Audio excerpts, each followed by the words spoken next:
तुम्हाला मला काय सांगायचं होतं की हे कॉम्पोनंट कसे बघायचे. तर बेसिक कोर कॉम्पोनंट जे असतात ते कशात असतात, क्यूब सिस्टीम या नेम स्पेस मध्ये असतात.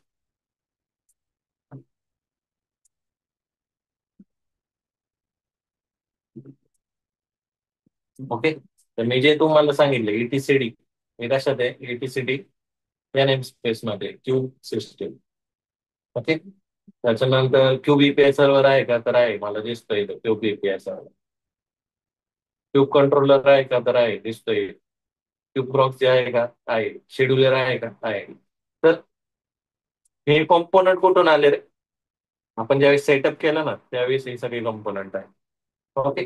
त्याच्यामुळं ज्यावेळेस तुम्ही फर्स्ट टाइम सेटअप करता तर हे सगळे कॉम्पोनंट त्याच्यामध्ये ऑटोमॅटिक आहेत. हे मॅन्डेटरी आहे, ते लागणारच. तरच तुमचं कुबरनेटिस क्लस्टरचं फंक्शनिंग चालू.